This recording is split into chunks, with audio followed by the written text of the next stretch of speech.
Hello friends, स्वागत है आपका मेरी पहली यूट्यूब वीडियो में। ये बुक आपके सामने होने का रीज़न ये है कि मेरे पास काफ़ी बुक्स हैं और ये बुक उनके ऊपर रखी हुई थी।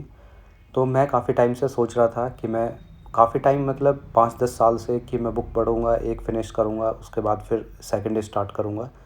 लेकिन ये कभी नहीं हो पाया। लेकिन कुछ टाइम पहले इंस्टाग्राम पर मैं कुछ चैलेंजिंग वीडियो देख रहा था, जिसमें वो बोल रहे थे कि जिसमें जो चैलेंज करते हैं कि अगर मेरे इतने फॉलोअर्स हो गए तो मैं ये काम करूँगा।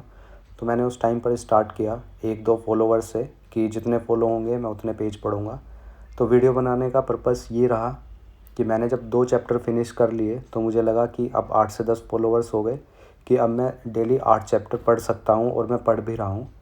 तो पढ़ने का एक वीडियो बनाने का एक लॉजिक ये भी है कि मैं जो पढ़ रहा हूँ वो मेरी समझ में आ रहा है या कितना आ रहा है। उसी तरह आप इंस्टाग्राम पर इतनी लॉन्ग वीडियो नहीं बना सकते। मैं यूट्यूब पर आया हूँ और वीडियो के बारे में बता देता हूँ, ये अनकट वीडियो रहेगी, इस पर कोई एडिटिंग नहीं रहेगी क्योंकि इतना टाइम नहीं होता है। मैं भी कहीं ना कहीं कुछ ना कुछ काम करता हूँ।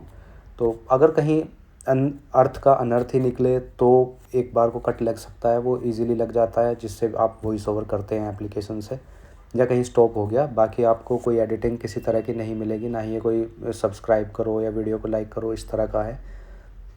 ये मेरा खुद से है कि मैं कुछ रीड कर रहा हूँ, वो मेरे कितनी समझ में आ रहा है या कितना क्या है।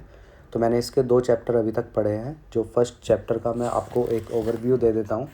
ये ओवरव्यू देना इतना ज़रूरी इसलिए ही है कि मेरी समझ में कितना आ रहा है। तो फर्स्ट चैप्टर था इसका कुरुक्षेत्र के युद्ध स्थल में सैन्य निरीक्षण।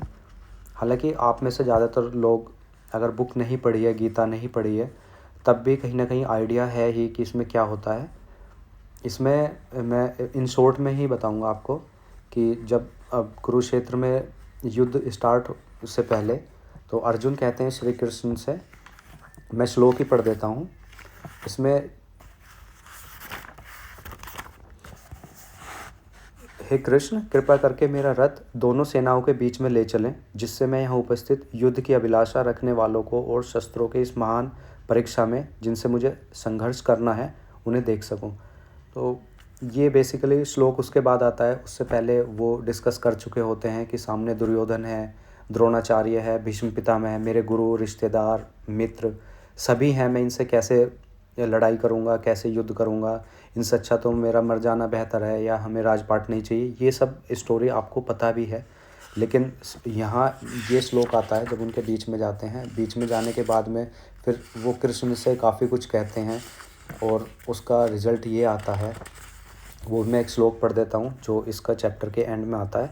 युद्ध भूमि में इस प्रकार कहकर अर्जुन ने अपना धनुष तथा बाण एक ओर रख दिया और शोक संतृप्त चित्त से रथ के आसन पर बैठ गया। तो वही है कि मैं ये लड़ाई नहीं लड़ सकता, ये अपने ही लोग हैं, तो इन्हें मार के मुझे राजपाट का क्या करना है। दूसरा इसका सेकंड चैप्टर है गीता का सार। उसके बाद क्या होता है कि कृष्ण इनको बताते हैं, मोटिवेट करते हैं। तो वो मैं आपको नेक्स्ट वीडियो में बताऊंगा। लेकिन एक छोटा सा मैं आपको एक मैसेज देना चाहता हूँ कि आप किसी भी प्रोफेशन में हैं, ये नहीं है कि ये एक महाभारत का ही हिस्सा है गीता, जिसमें कुरुक्षेत्र में जो भी युद्ध होता है उसके बीच में जो संवाद होता है कृष्ण के और अर्जुन के बीच में, तो वो एक गीता का पार्ट है। लेकिन हम ऐसा कुछ नहीं कर रहे हैं। आप किसी प्रोफेशन में हैं तो अगर आप पूरी गीता नहीं पढ़ते तो एटलीस्ट आपको इसका चैप्टर 2 गीता का सार वो ज़रूर पढ़ना चाहिए। उसमें कृष्ण ये बताते हैं कि युद्ध से भी अलग, वो ब्रीफ में मैं नेक्स्ट में बताऊंगा कि आपका जो कर्म है वो करो आप, या जिसके लिए आप कर रहे हो वो सामने उससे इतना रिलेशन मत रखो। मतलब वो पूरा आपको जब शुरू से एंड तक पढ़ेंगे तब समझ में आएगा। और बाकी यही है कि इस पे आपको अनकट वीडियो मिलेगी। अगर मेरे से कोई गलती होती है तो उसके लिए मैं एडवांस में सॉरी बोल देता हूँ, क्योंकि फिर वो एडिटिंग का बहुत लंबा पार्ट हो जाता है। बाकी अगर आप इंस्टाग्राम पर, जहाँ पर मैंने चैलेंज स्टार्ट किया हुआ है, अगर आप उसको देखना चाहते हैं तो उसका लिंक मैं वीडियो के डिस्क्रिप्शन में डाल दूँगा, आप वहाँ से देख लेना। तो जो वीडियो को देख रहे हैं वो कमेंट्स में बता सकते हैं कि क्या मैंने गलत किया या क्या मुझे करना चाहिए, कैसा आपको ये लग रहा है। Thank you for watching.